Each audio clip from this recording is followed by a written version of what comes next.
Assalamualaikum warahmatullahi wabarakatuh. Karena perkenalan dulu. Baiklah, walaupun kami barang pada itu saling misi, kami silakan. Terima kasih atas waktu yang telah diberikan oleh Bu Tina. Mohon izin Bu untuk presentasi.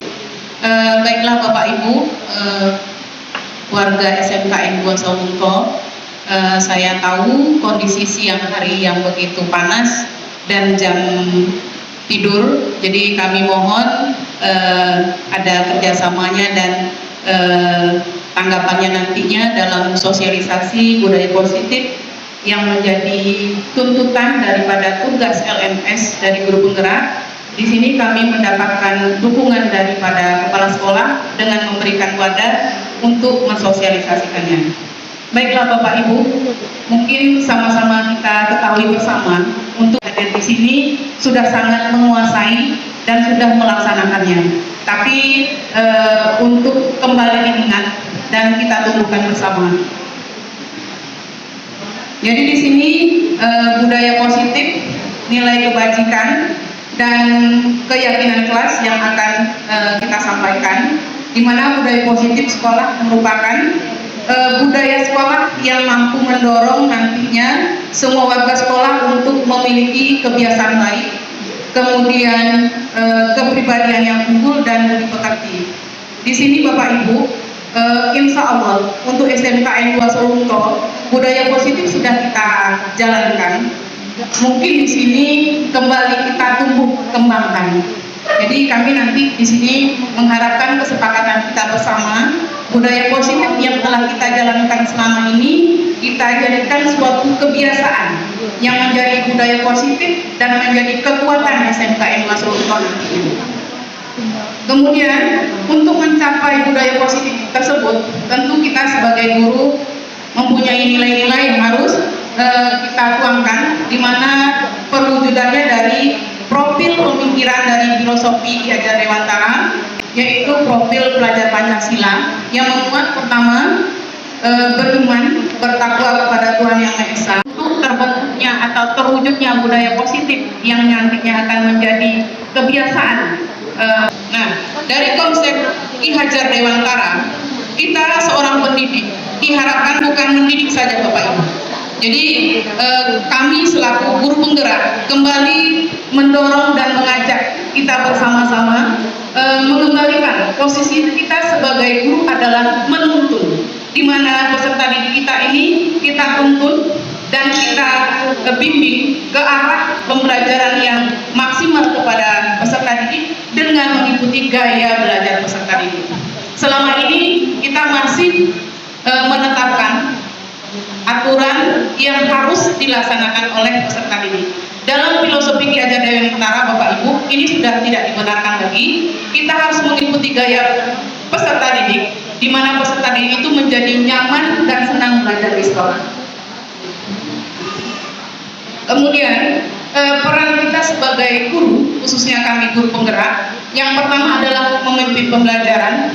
Sama-sama kita ketahui berarti kita pemimpin pembelajaran di kelas kita masing-masing. Kemudian yang kedua menjadi coach bagi guru yang lain. Jadi di sini kita berbagi ilmu, menjadi agen atau menjadi transfer ilmu kepada kawan-kawan atau teman sejawat. Dengan arti kata kita tidak menggurui, kita tidak sok pintar, tetapi kita hanya sekedar berbagi, sharing. Mungkin kami lebih sedikit mengetahui dibanding Bapak Ibu karena mengikuti kegiatan program guru penggerak. Kemudian yang ketiga, mendorong kolaborasi. Saya yakin dan percaya juga untuk sekolah kita khususnya SMKN 2 Sawungko, untuk kerjasamanya kami salut. Tapi kembali lagi, yang sudah baik, alangkah lebih baiknya kalau kolaborasi kita tingkatkan antara wali kelas, guru mapel, kepala sekolah, dan seluruh warga sekolah. Kita sebagai pendidik Bapak Ibu, saya pribadi dari 5 posisi yang ditampilkan teman saya tadi, kita lihat ada 5 posisi Bapak Ibu. Pertama pendukung, yang kedua pembuat merasa bersalah, yang ketiga sebagai teman, yang keempat sebagai pemantau, dan yang terakhir sebagai manajer. Nah, kalau sebagai pendukung kita laksanakan atau hati anak Bapak Ibu. Jadi tidak ada tergugah di hatinya untuk melakukan perubahan. Walaupun di awal dia jerah, tapi akan timbul lagi. Kemudian yang kedua adalah membuat merasa bersalah. Membuat merasa bersalah ini Bapak Ibu identik dengan suara yang lunak, lembut, tetapi menusuk hati, itu suaranya Bapak Ibu. Kalau penghukum kan identik dengan suara keras, kamu salah, ini akibatnya, ini konsekuensinya. Tapi kalau merasa bersalah, kita mau ngomongnya lunak, lembut, tapi anak sakit. Sehingga dikatakan penghukum dengan merasa bersalah beda-beda tipis Bapak Ibu. Malah kondisi yang sudah dialami peserta didik dalam tinjauan atau penelitian lebih parah rasa dendam pada guru yang berpikiran merasa bersalah. Kemudian yang ketiga sebagai teman. Nah, kita seringnya Bapak Ibu ingin melakukan kolaborasi atau pendidikan yang menyenangkan dengan berperan sebagai teman. Nah, sebagai teman ini mungkin sedikit enjoy, tetapi efeknya ada beberapa siswa yang tidak paham dengan kondisi kita sebagai pendidik, merasa melangkahi nantinya. Jadi harga diri sekarang sebagai pendidik kurang di mata peserta didik. Kemudian yang posisi keempat, pemantau. Ada kita hanya melihat-lihat saja. Kita sudah tahu aturan SMK 210, maksudnya 7.30. Kemudian anak datangnya 7.35 atau jam 8, kita tenang-tenang saja, kita lihat dia. Itu tipe guru pemantau Bapak Ibu. Jadi seperti itu. Nah, idealnya yang diinginkan, yang diharapkan ke depannya Bapak Ibu, semoga kita bersama-sama ingin merubah mindset, terutama saya pribadi adalah sebagai manajer. Nah, sebagai manajer ini, langkah yang dilakukan dalam penanganan kasus anak bersalah adalah melakukan tindakan restitusi segitiga tadi. Mengidentifikasi identitas anak dulu, kemudian menstabilkan dan terakhir memberi keyakinan.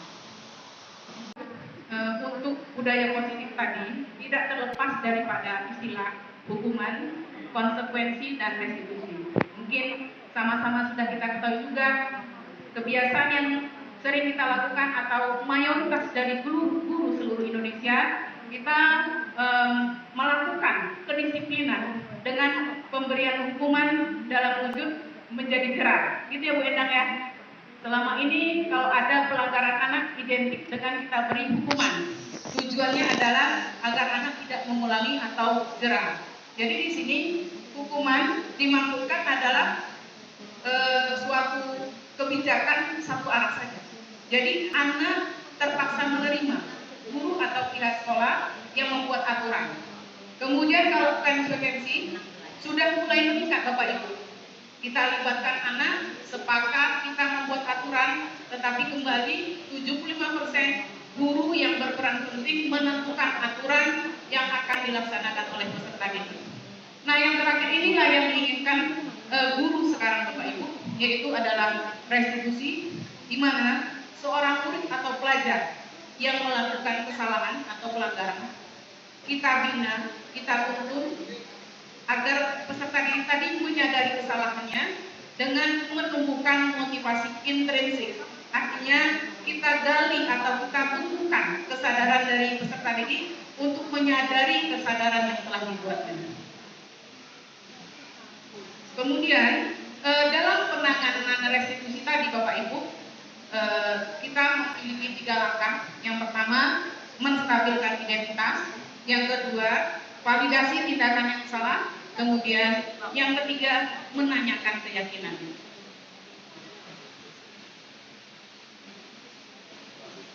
Nah, Bapak Ibu mungkin bisa kami contohkan.